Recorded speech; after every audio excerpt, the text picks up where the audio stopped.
শুভ দুপুর বন্ধুরা, শুভ দুপুরে শুভেচ্ছা ভালোবাসা রইল। দেখো সকাল থেকে কি পরিমাণে বৃষ্টি হচ্ছে, তো দেখো এই বর্ষার দিনে এবং বৃষ্টি যা হচ্ছে সকাল থেকে, তো কি আর বানাবো, চলো খিচুড়ি বানাই বৃষ্টির দিনে। তো দেখো ফার্স্ট টাইম আলু কেটে নিয়েছি, পটল বেগুন ভাজা করব, আর কুমড়ো গাজর বিনস আছে, আর এই বাদাম আর কিশমিশ সেগুলো খিচুড়ির মধ্যে দেব, আর পাঁপড় ভাজা করব। খিচুড়ি কিন্তু সম্পূর্ণ নিরামিষ হবে। আর দুটো ডাল মিক্সড করে করব, মটর ডাল সিদ্ধ হতে বসিয়ে দিলাম, মুগ ডালটা একটু পরে দেব। তো দেখো তারপর আলুগুলো ভেজে নিই, চলো।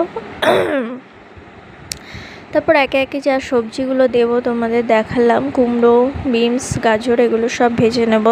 তো আমার ফেসবুক এক ফ্রেন্ড আমার রান্নার রেসিপি দেখতে চেয়েছে এবং সিনিয়র পার্সন সে অনেকটাই, তো যাই হোক রান্নার সেই জন্য আজকে খিচুড়ি বানালাম বলে তোমাদের সেই জন্য এই ভিডিওটাই শেয়ার করছি। তো কমেন্টে অবশ্যই বন্ধুরা জানিও কেমন হয়েছে, ভালো লাগলে একটা লাইক কমেন্ট শেয়ার করতে ভুলো না কিন্তু। তো দেখো একে একে সবজি ভাজার পরে বেগুন আর পটলগুলো ভেজে তুলে নিলাম, আর এখানে আছে তোমার কিশমিশ আর বাদাম লাস্ট টাইমে ভেজে নেব।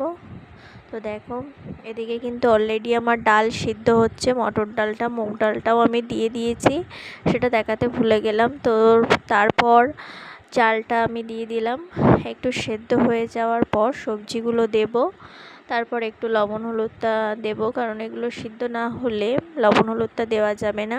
আর দেখো ডান দিকে জল বসিয়ে দিয়েছি, যদি পরিমাণ মতো একটু জল কম পড়ে তখন আমি জলটা অ্যাড করব, এই জন্য গরম জলই অ্যাড করব, কোনো ঠান্ডা জল কিন্তু ইউজ করব না। তো যাই হোক একটু লবণ আর হলুদ দিয়ে দিলাম, দেখো খিচুড়ির কালারটা প্রায় চলে এসছে।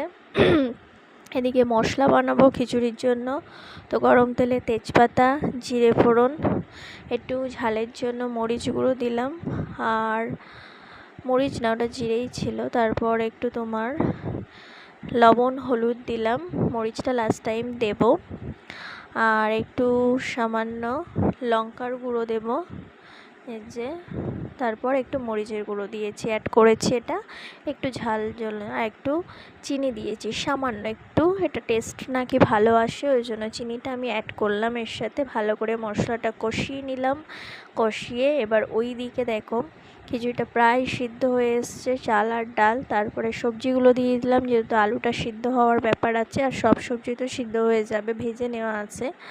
তো যাই হোক দেখো কিছুক্ষণ পর কিন্তু এই মশলাটা দিয়েছি।